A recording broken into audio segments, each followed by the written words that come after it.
LWBC Insight. Today's topic is Endangered Languages. Do you know that Hebrew is a language that once disappeared? Hebrew had already disappeared as a spoken language around the 1st century BC and used by educated Jews such as scholars and priests as written language. In the early 20th century, Eliezer ben Yehuda taught his son the modern Hebrew language, which was reconstructed based on classical Hebrew. Modern Hebrew is the official language of Israel today. However, in history, Hebrew is the only language that has been revived, and it is very difficult to revive the language. Due to globalization, exchanges between countries have been actively carried out, and various cultures have been widely shared. But on the other hand, cultural diversity is threatened by the uniformization of the language and culture of powerful countries. In the past, the imperial states had eliminated the language of colonized countries containing identity and culture. During Japanese colonial era, Japan prevented Koreans from using the Korean language. However, now, globalization is strengthening the dominance of some major languages such as English. The era of linguistic imperialism has arrived again. In fact, today, one of the 6,000 languages on Earth is disappearing every 2 weeks. Globally, approximately 3,000 languages, 50% of existing languages, are dying out. And about 600 languages with more than 100,000 users are relatively safe. But other languages with 90% of world languages may die out before the end of the 21st century. Since a language contains knowledge and culture accumulated based on it for a long time, the extinction of languages is like an extinction of human cultural assets and diversity. UNESCO designated February 21st every year as International Mother Language Day in commemoration of the 30th General Assembly of UNESCO in 1999. And 2019 was the International Year of Indigenous Languages designated by the United Nations. In addition, endangered languages are related to social underdogs and human rights issues.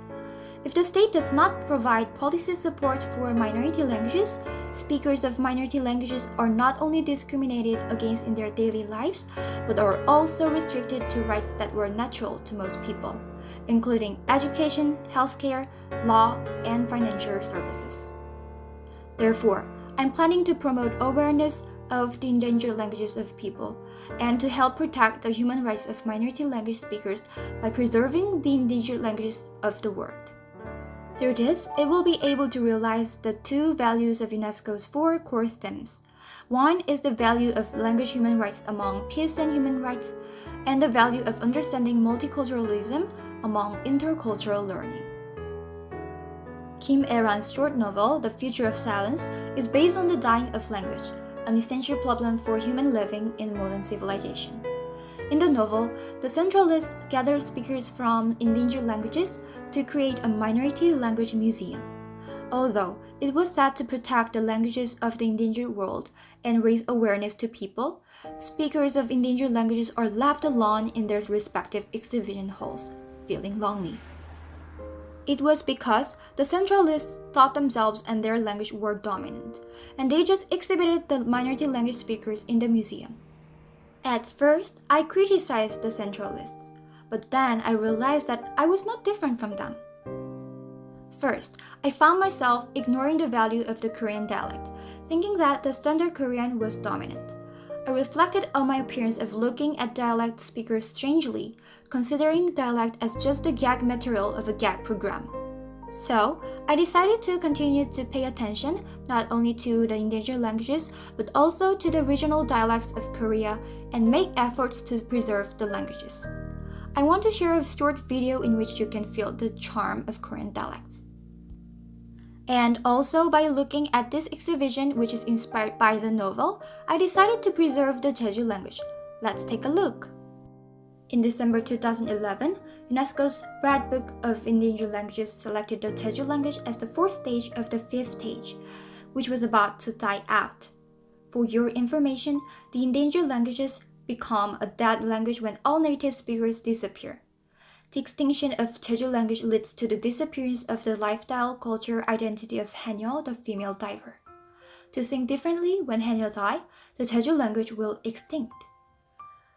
In order to solve the problem of endangered languages, I thought that the generational transition of endangered languages should take place, going further from the interest and understanding of endangered language speakers. Using artificial intelligence translation platforms, it will be able to create a corpus of endangered languages. Also, we can compile dictionaries of endangered languages and leave voice records to preserve them. Also, we can compile dictionaries of endangered languages and leave voice records to preserve them. Plus, we can teach people about endangered languages and create works of art such as literature and songs to achieve a generational transition of endangered languages. Through this broadcast, I hope you have become more interested and aware of the endangered language, and I hope you will participate in the promotional project together. Its title is Endangered Languages, a Ball of Culture We Must Protect. Language contains the spirit and culture of a people, and that's why the extinction of languages is the extinction of human culture assets. Lastly, I want to read some quotes about language and share our thoughts together.